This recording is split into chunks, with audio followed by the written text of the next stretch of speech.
What is going on, guys? Welcome back to another episode of the Music NFT podcast. Brok and Aaron back at it again for another week. How are we doing, Brok? Good. Just returned from Vietnam. Obviously, our episodes have been a little bit sporadic with both of us hopping on and off holidays. But we're back permanently now for a little bit until January at least next year. We'll see. We'll see. We might have There could be a couple of those trips. there. Yeah, a couple of trips. Who knows? But we are, as always, unstoppable, happy, excited. I'm refreshed. Aaron's refreshed. And keen to just continue to talk about music in the Web3 space and just music in general. I think it's like something I noticed recently, really quickly, just a little shoot off before we get hey, mate, it's your show. Talk about whatever you want. Just riff. I have noticed a lot recently, and it was something that kind of wasn't happening when everything was boiling hot. Now everything's a bit lukewarm. Some would say cold. Some would say winterish. Some would say dead. Some would say dead. Looking to go deader. A lot of brands and big business are getting involved in the NFT space, or not the NFT space. They're calling it on-chain now. NFT word, they're trying to basically flick it out the window and start this on-chain trend. But there are more brands involved now that have been in the last 2 months than there was across the whole really fucking stinking boiling hot period. That was more just brands being created more so than current brands becoming involved. So interesting stat, something I thought I'd share with you guys. It is interesting. And it's almost like, they've kind of let the dust settle and now they're starting to play their cards into building like what they see as the future of Web3 in that brand integration. There's no more, they're still around there, but they're not as prevalent, the get rich quick schemes kind of thing that was the initial boom of NFTs where everyone thought you could make $1 million. It's kind of been more about building that technology. And I'm sure brands, when NFTs were announced, were building those strategies for their brand and how they can integrate their brand into Web3. And then they're slowly starting to execute on those ideas, which is cool. I'm just seeing here, I've just got X open up. Beatport also launched a Web3 platform, Beatport.io. We have an upcoming interview with them about it. So hopefully we'll be able to... Brocky just landing the interviews, landing the big boys. We love it. Hopefully we'll be able to break a bit of information on that in the coming month, hopefully, in the next 4 weeks. I'm still trying to lock the date in with their head of that tech, but it's happening. And it's blockchain's here to stay, always has been. Tech's smart.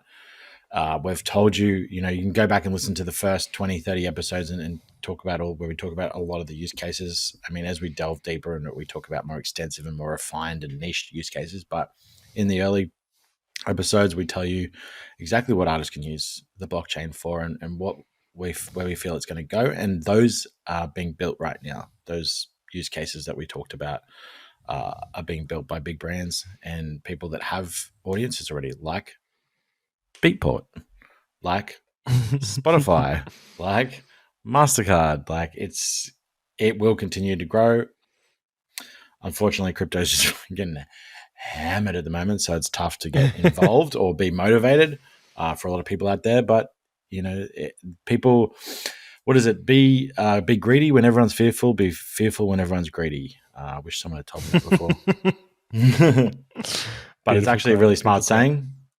And it's proven timeless every single time I've ever been involved in anything. If it's firing, don't get involved. So now's a great time. What have you seen this week on the Web3 sphere, Brocky? I haven't seen much. I've seen more in the legacy music space, but then I suppose that there is some Web3. There's a Web3 lean to it that you can have a sprinkle token gating, which I think everyone's adding now. Token gating is literally just and I hate using the word literally, is a part of any release now for any major music brand or website or development, anything. They're all going with token gating because, again, just show it's like accessing your fan base. Bandcamp, who have been slugging it out, like they are continually. I thought they were dead 5 years ago, but they've continued to upgrade, continue to evolve, continue to develop little bits and pieces that keep their audience and the artists that are on their platform involved. They just released a brand new Bandcamp Live. It's a listening party would be the easiest way to explain it, where you can release your new album and then have everyone that can be gated by people that pre-ordered. You can have it completely open. You can sell merch that only happens inside that chat. You can here. I'll read a couple other things through here. It's kind of why I liked it the most. So this is before I get into some of the parts, bits and pieces that are involved in it. Why I liked it the most, and I think it was Rob Abloh that kind of said it as well, and it really hit home for me, was have the people where you sell it. So if you can get your fans in a room, in a listening party, listening to an album that you haven't sold them yet, but they're in a room where they can actively purchase it. Like, right now we're on a podcasting platform. We're looking at each other, chatting. Imagine if inside this was, you're all talking, but there's like a little product shop next to you and you're like, oh, cool. I could buy a Music NFT pod shirt while we're doing live, or for the next 10 minutes, I've got the rare version of this vinyl available for sale. Like that, it's just a way that you could capture. I mean, when you're looking at streaming royalties versus just money, like any sale is automatically going to be bigger than a lot of streaming royalties that a lot of you out there are going to see.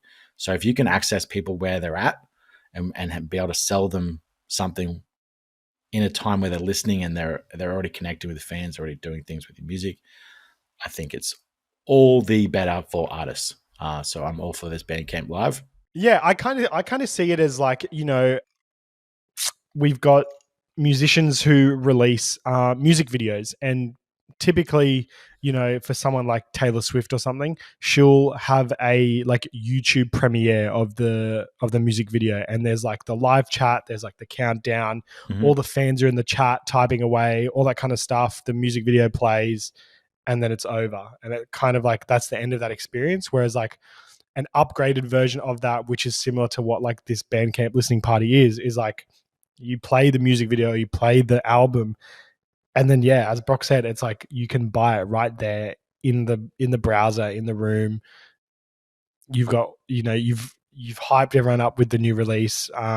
You imagine and hope that people are going to love it, and then that's going to persuade them more to support you further and buy your art, buy your merch, buy all that kind of stuff. So it's kind of like already happening with something like a YouTube watch party, but it's just like going that extra step further in like pushing your supporters to help support you even further.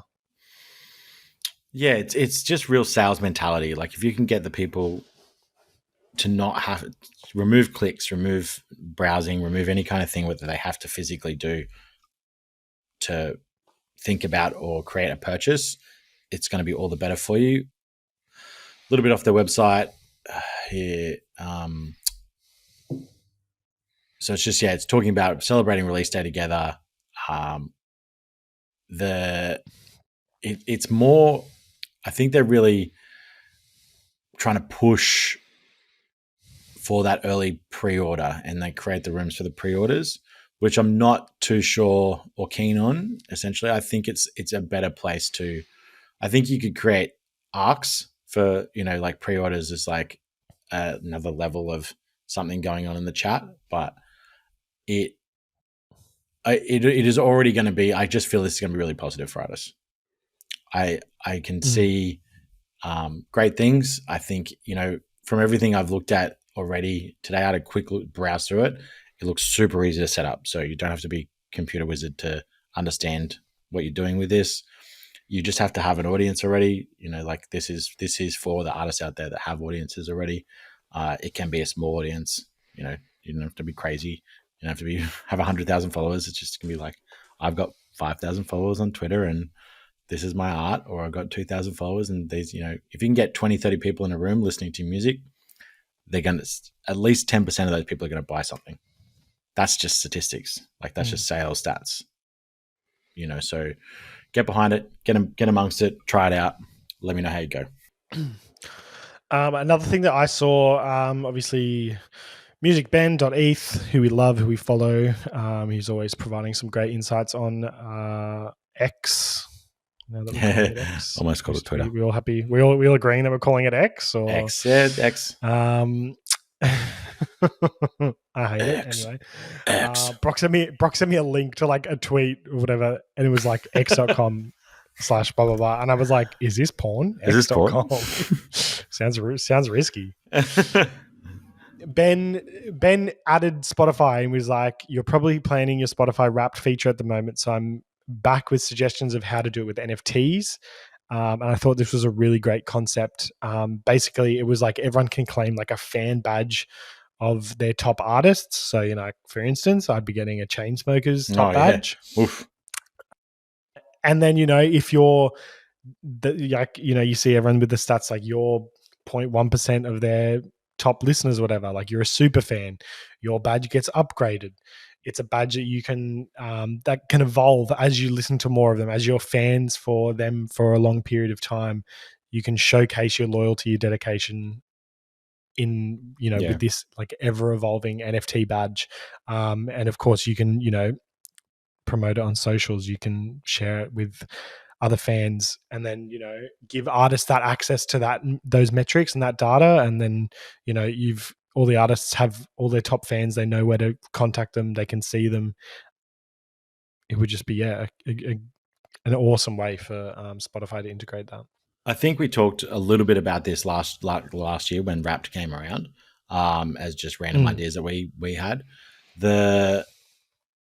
What you said just kind of like ticked a little box in my head for me, where it is again, old timers, people that listen, especially as a DJ, having been a DJ before, having worked with DJs religiously for the last 15 years, people that are, I suppose, like militant about the artists that they like, really revel in the fact that like I was around in that era, like I was at their show at X on 1983, and the fans were different back. Like there's all those kind of stories. Well, it's the same. Yeah, it's that whole thing of like like, oh, I was a fan of them before they blew up. 100%, and it continues to be a really great use case for music.